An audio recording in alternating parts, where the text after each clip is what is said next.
Welcome, football fans, to Norta Vista High School as the Braves are hosting Citrus Hill for the Eastern Division Championship tonight on campus at Novi. I'm Fernandez. Chris Ercoli will join us in just a second. But the big news tonight out of Norta Vista, their star running back, Freddie Hawley, injured in practice this week.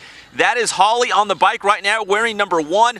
Coach Batdorf told our reporters before the game that he was injured, did not expect him to play, but was still holding out maybe some hope that Hawley would see some action, but we will find out as they take on the Hawks in just about 30 minutes here from Norta Vista High School. Javier, if we can come back over here to Chris and myself, we're going to break down the Braves and the Hawks, Chris, in just a moment.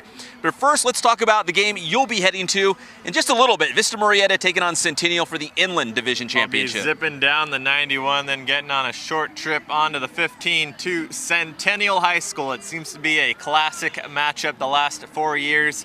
Vista, Marietta, and Centennial. Pep, the last year it was a nail-biter, a 2-point game, came down to a dropped, highly contested 2-point conversion by Sua Cravens in the end zone that would have forced overtime. Centennial won that game by 2 points. Keep talking about that, Chris. I'm gonna call that up. Go ahead. The year before, it was Vista Marietta and Centennial at Vista Marietta once again. Vista Marietta did win that game by 7. They were actually undefeated on the season, but due to a controversial decision Vista Marietta felt about violations regarding a player's grades after he had transferred from a different school on the East Coast. They were actually had to forfeit 5 games that season. They didn't get to make it to a bowl. This year, though, we do imagine with Vista Marietta only 1 loss and Centennial at 2 losses, a very good chance that the winner of that Vista Marietta Centennial game tonight in the Inland Division will have a chance at a Division I bowl game, maybe a slight chance at an open bowl game, but most likely the Division I bowl game. And of course, after last week, a lot of chatter about Colton Gearhart when he faced off against his old team, Norco. Now, this time as a member of the Vista Marietta Broncos. Now his chance at his first CIF title game. Of course, the Broncos did win 2 years ago. A couple of these guys have been there before, but Colton Gearhart, his first crack at a CIF title game, and what better than to face off against Centennial? Yeah, a team he's very familiar with from the Big 8 when he played at Norco, as you mentioned. So here was the press enterprise when we made our picks this week, right? Yes, very controversial, all over the place. Yeah, you know what? It's really hard to pick, and we were pretty much split on this one between Vista Marietta and Centennial. I think it was like 5 for Centennial and 4 for Vista, I think the breakdown was. Do you remember the great Cameron Hunt? He was a star player for Centennial last season. He was, yes. Went to the He's University at Oregon now. Yes, he plays for the Oregon Ducks, starting on the offensive line for the Oregon Ducks. He hit me up on Twitter and said, Pep, I cannot believe you picked Vista Marietta for the 2nd year in a row, because last year, Hav, I was wrong. Yeah, Centennial won, and when I went to Matt Logan after the game, I gave said you some heat. I did. He did. I said, "Hey, Coach, congratulations on the win." He's like, "Pep, you picked Vista." So, Coach, he's a great sport. He was joking, and he kind of busted my chops a little bit, but Cameron's right. I did pick Vista last year. I picked Vista again in the newspaper this time around. And I told you this, and I told Cameron this on Twitter. It's like picking which one of your kids is your favorite. If you're a parent, you're like, do you like him or her better? Well, you can't do that with Vista Marietta and Centennial. I mean, every year you could pick either one and still have a great chance of picking the champion in this division. In Centennial Vista Marietta Part 1, Centennial did have the upper hand, but in the last 2 matchups, they have went down basically to the last drive, especially last year, went down to the last play. Pep, you got to imagine the same deal this year. Yeah, I'd imagine this is not going to be a game where one side's going to blow out the other. We had Coach Vinny Fazio, head coach from Marietta Valley, on the Blitz this last week, and he said if you've looked at the last couple of games, you'll see one of the teams maybe jump out to a 2-touchdown lead possibly, but the other team always seems to reel them in. There's a feeling out process where the other teams are just kind of getting used to each other. Maybe one team comes out slow, a little lackadaisical. Maybe the other team's a little anxious or feeling the tension. So by the second quarter, I think both teams will have settled down, and we'll kind of have a good game going forward out of there. So, Chris, what are your keys to the game for Vista and Centennial? Key to the game, obviously, for Vista Marietta is to stop Trey Watson. You saw Trey Watson early in the season when they faced up against Long Beach Poly, and I don't think he even cracked the 100-yard mark. Last week he had 500 yards and about 6 touchdowns. The guy was ridiculous. Looked like Barry Sanders coming back to play high school football. this week, I think Vista Marietta would consider it a victory to keep him probably under 200 yards and 2 or 3 touchdowns.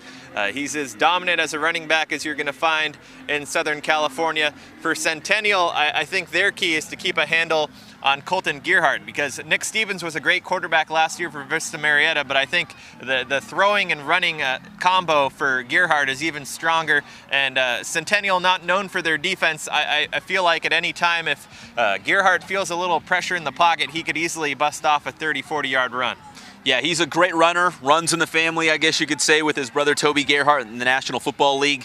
But he was out to prove he can throw, and you've seen him do it plenty of times this season for Vista Marietta. Yeah, he's got Cook, Baker, the candlestick maker, all his favorite targets out there. I think he's got like 25. He's ran for about 25 touchdowns, but I think he's thrown at least 20 touchdowns as well. And when you have a dynamic dual threat quarterback like that, he's definitely raised the team to another level this year. With Tito Feliciano, he also takes care of business in the backfield for Vista Marietta, but definitely having Gearhart this year has kind of upped the dimension, the danger of their offense. I also think that their defense, despite losing Sua Cravens, who's now a star at USC, I think all around, pound for pound, the Vista Marietta Bronco defense did take a step up this year. Yeah, with Buzzy Bolton leading the way, heading to Oklahoma. And who's it? Tyler Cook is the other big star at defensive end for Vista Marietta. Now, Chris, let's move away for a second. Javier, let's zoom in on the warm-ups here for Norte Vista taking on Citrus Hill. Now, this is a final where the Hawks are going for back-to-back CIF championships for a second time in school history. And Eric Zomal always has his crew ready to go. They've got a new quarterback in Brett Hollingsworth, who is a transfer from King High School. Meanwhile, for Norte Vista, the Braves are hosting their first CIF championship game on campus. So a special night here for Norte Vista. As we mentioned, Freddie Hawley, one of those star running backs for the Braves, injured this week in practice. His status is up in the air, although head coach Ken Batdorf said he does not expect him to play. But do we know what the injury is? I don't. Kyle Glazer, one of our 2 reporters at the game, was trying to track that down. It sounds like it might be an ankle injury, but we'll see. I saw Freddie Hawley running across the track, not limping, not hobbling, but running across the track, and he is suited up. So we'll see what happens. Freddie Hawley is half of that thunder and lightning running back combo for Norte Vista with Andrew Martinez. Martinez, the big fella that rumbles. Freddie Hawley, more of the quick slasher for that Norte Vista running game. And when you're talking about the Braves, you got to talk about the Headland twins as well, Michael and Kevin. One's the quarterback, the other a linebacker. And the linebacker actually leads, Chris, the entire nation in tackles. He's got over 200. Believe that. Not too shabby at all. Yeah, so he'll be busy trying to chase down Brett Hollingsworth, who has plenty of weapons on the offensive side of the ball for the Hawks. Of course, they've got Jacoby Herring and Justin Clarkson as their wideouts.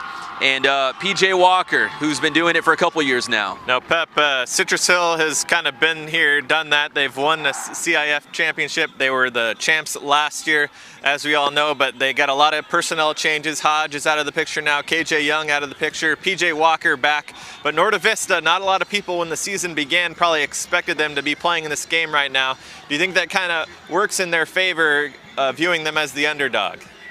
I think so. I think they've got a chip on their shoulder as well, because a lot of teams thought that, hey, maybe they shouldn't even be in the playoffs after having to forfeit those games for using an illegal player. But on the field, they've won the game. So they, competitively, they deserve to be here because they did win those games. But, a lot of people are still whispering, well, they're in the finals, but maybe they shouldn't belong in the, in the playoffs at all after having to forfeit those games and their River Valley League championship. But you can't argue with what the Braves have done on the field. They've gone out and won the games. Their only loss to Adam Drexler's King Wolves this season. But other than that, their only on-field loss was the King. But they're on a roll. They've got plenty of weapons. I just saw Victor Gonzalez, the receiver who's headed to the University of Nevada.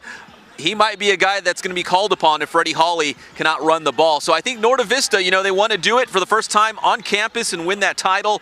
And as you mentioned, Chris, Citrus Hill, this is old hat for them. They're always back in the finals with Eric Zomalt leading the way. Now, Pep, this may be a stretch, but how's this for foreshadowing? About 2 years ago, I followed Norte Vista to an inter-squad preseason scrimmage at the Rose Bowl. And at the end, they had a team huddle. They talked about how their vision, their quest was to play for a CIF championship. It didn't happen that year, but a short 2 years later, destiny has found them on their own home turf playing for a CIF title. You're right. So that would have been the spring of 2011, right? Correct. Does that sound about right? Yes. Okay. Yeah, Ken Batdorf, I believe, if I did my math right, 20 years here at Norda Vista High School. And, quite a tenure. Yeah, it's quite a tenure. He's one of the most respected coaches in the area, and he's trying to pick up a championship for Norda Vista. Their first in 36 years, but their first championship game actually being played here on campus. So we'll see if they can get it done against Citrus Hill. And Chris, I was covering the Citrus Hill Moreno Valley game last week, and if you go walking up and down the Citrus Hill sideline, a lot of former players still have all the bling, all the rings on to kind of to remind the other players, hey, this is what you play for. If you can cap off the season with a victory, then this is what you're going to end with, another CIF championship ring, which would be Citrus Hill's 4th CIF title in the Eastern Division. Seeing Citrus Hill earlier in the year, they looked a little bit kind of complacent at times, playing to their opponent's level. I think I wasn't expecting them to blow out Moreno Valley in that extreme fashion that they did. Maybe Coach Zomalt, I think, fired up the guys and told them, hey, it's business time. This is when it matters most, because Pep, that Moreno Valley team last week that they beat by 40 points was no slouch. Yeah, Moreno Valley was coming off a couple of huge wins, including a win against Serrano in the quarterfinals. A lot of people had Serrano in this CIF championship game, and Moreno Valley held them to just 7 points, and Serrano's one touchdown came off a Moreno Valley turnover that was deep in their own territory, and Serrano punched it in, and that was the only points that Moval defense gave up the entire game. So for Citrus Hill to hang 60 on Moval in the semifinals was quite impressive. And they're always good on offense. So many great players, and that Norda Vista defense, which is very good. The Headland kids got, like we said, over 200 tackles, so they will be put to the test against the Citrus Hill offense, that's for sure. Are you expecting a high-scoring affair tonight, or maybe a game hanging around in the 30s? You know what? I could see it in the high 20s, maybe like a 30-28, 28-24, something like that. We had Vinny Fazio on, as we mentioned, on the Blitz this past week. And he kind of echoed what Ken Batdorf was saying, that they were hoping for rain and cold weather, because apparently the rain's tomorrow night. They were one night short. They just missed it. But they wanted the rain, they wanted the cold weather. They play on, real grass out here as opposed to the artificial turf at Citrus Hill, because if they could slow down the game, kind of grind it out, run the ball, and prevent Citrus Hill from using their passing game, they thought they could have a better shot and kind of level this game out, the great equalizer between the two schools. Now that weather could come into a factor tomorrow night when it's Heritage and Rancho Verde, because Heritage with Hifo and company, they definitely like to play that power run game. Rancho Verde, of course, likes to air it out. They got a lot of very dangerous receivers. Pep, you got to think that Heritage may be praying to the rain gods for tomorrow night. Hey, Chris, excellent segue, because let's go to the Central Division now. This is a Saturday night game, and yeah, Heritage is I guess kind of like Norda Vista here, that they can run the ball. They do pass once in a while, and it is effective, but they like to run the ball. They've got that physical, strong defense. And Rancho Verde, similar to what Citrus Hill does, a lot of good skill position players, and they can put a lot of points on the board. And yes, it is supposed to rain tomorrow. Will it rain at game time? We'll have to find out. But if it is raining, you got to think that's Heritage's favor right there. My last check of weather.com had a 90% chance of rain with about a quarter inch falling. Do they have turf or grass over there at Rancho? I think it's turf, right? It's turf. So it should play a little bit more in their favor, at least better than when I went to that Chaparral Centennial game down in Temecula a few weeks ago. You could have had a muddy mess, right? Over there. Yeah, you almost had to call in Cal Fire to rescue people off the field.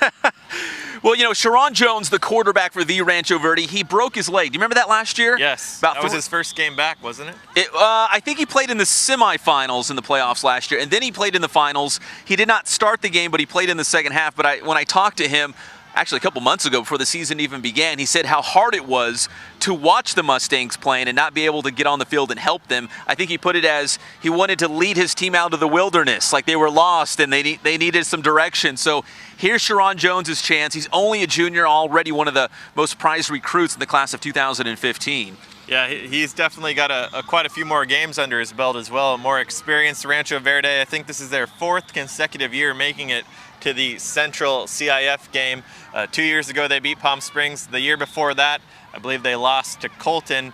And last year, as you mentioned, lost to Kaiser. This year, Heritage Heritage actually used to be in the Eastern. They switched over That's to correct. the Central. 2 years ago, we saw them play Summit. It was Heritage and Summit at Heritage. They fell just short. You got to imagine that Coach Broach and the guys definitely want a chance to redeem themselves. Well, they have been so good in the Sun Belt League, 20-0 overall for Heritage. They're used to winning league titles. They do so well in the regular season, but that CIF title still eludes them. A lot of people were going on Twitter saying this was the season to complete unfinished business and finally get that CIF ring. And but the Rancho Verde, you know, they're like Citrus Hill, just being accustomed to playing for CIF titles. You were there in 2011, the last time they won a title at Palm Springs.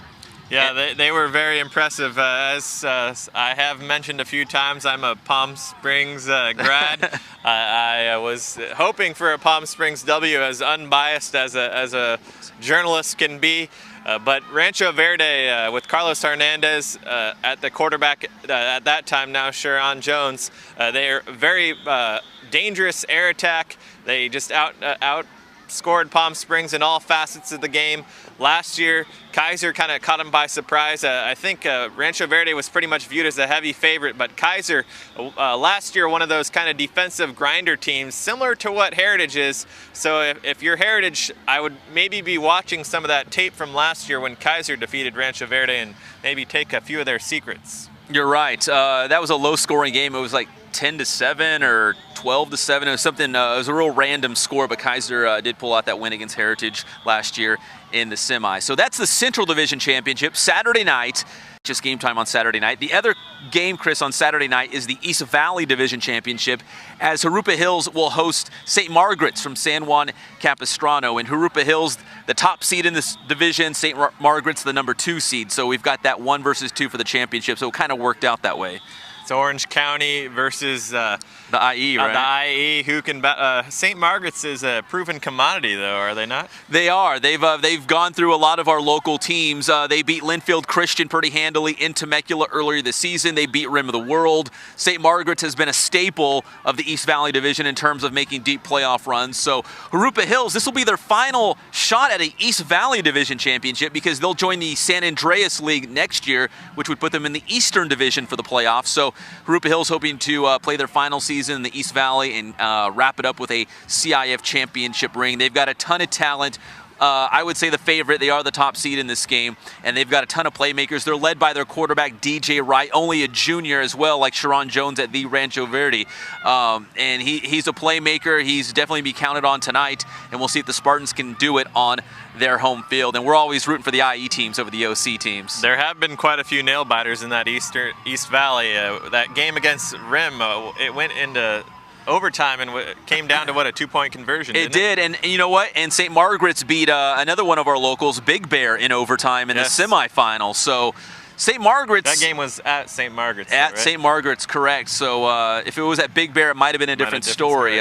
Cold temperatures up on the mountain, but you know, St. Margaret's, give them credit. They have kind of snuck into the CIF championship game. Meanwhile, Jurupa Hills, they've been having a great season, blowing a lot of teams out. But last week in the semifinals, they won 40-39, a 1-point win against Western Christian in Upland, and they scored a touchdown in the final 7 seconds of the game, and the extra point on that touchdown was the difference that gave them the victory. So, Chris, real quick before we wrap things up, we've got the 4 divisions that feature local teams. You want to make your picks on the air right now in the 4 divisions? I'll recap them real quick. I've got Jurupa Hills in the East Valley, the one we were just talking about. I have Heritage taking out Rancho Verde. Last year I picked Rancho Verde. They let me down, and I feel like Heritage has a pretty similar type of brand of football compared to what Kaiser was bringing to the table. Actually, Heritage a little bit more dangerous on offense as well with Virgil and company. But also flipping it over to the Inland Division, I've got Vista Marietta and Centennial. I pondered this one for like 30 minutes. You're losing sleep about this one. Yeah, I was like losing sleep. Me too. Because it's so close, and anytime we pick against a team, we get like death threats practically from people. They get so fired up. They take this very seriously when we make our picks. I have Vista Marietta over Centennial and a nail biter at Centennial. And then tonight on this field, I had to go with Citrus Hill. They came in and took care of business and dominated last year. Norte Vista, a great team. They've made a great run, but I'm giving it to the veterans. I agree with all your picks. I've got Jurupa Hills and Heritage on Saturday night.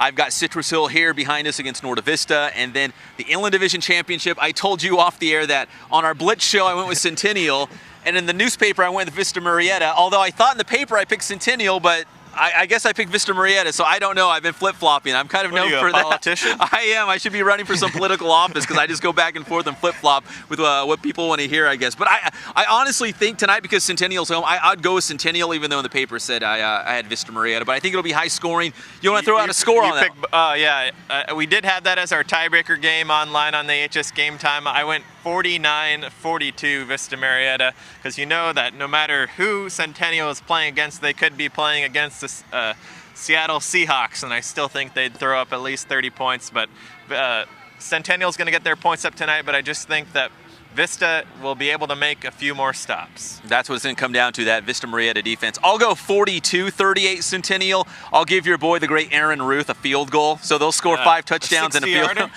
Why not? 60 yards for the great Bambino. Cold for that tonight, maybe. But it's going to be close either way. As you mentioned, last year's game went down to the wire, a 2-point conversion, which was the difference in the ball game. So we're expecting another close game tonight at Centennial. And that's an 8 o'clock game, right? So you're going to be out there late. And it's on a undisclosed sports network. Some startup TV station. Yeah. So the game's going to go long. Adam Drexler and I, our local junior guru on the video staff, will be out there. We may be past his bedtime. Knowing this young buck, I may have to get him home past curfew.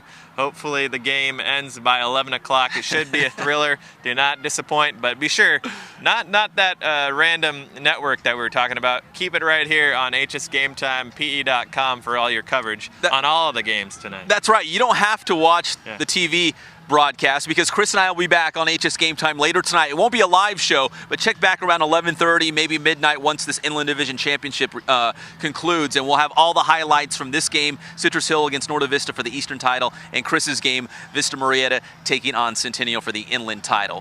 For Chris Ercoli, I'm Pep Fernandez, and we'll see you a little bit later tonight. We'll have halftime updates on HS Game Time as well, so please keep it here, and we'll keep you posted with the very latest from the CIF Championship games. Javier, if you want to zoom in on the warm-ups a little bit more, we'll let people take a look here at Norte Vista High School as the Braves are set to battle the Citrus Hill Hawks for the Eastern Division Championship. We'll see you in just a little bit here on HS Game Time.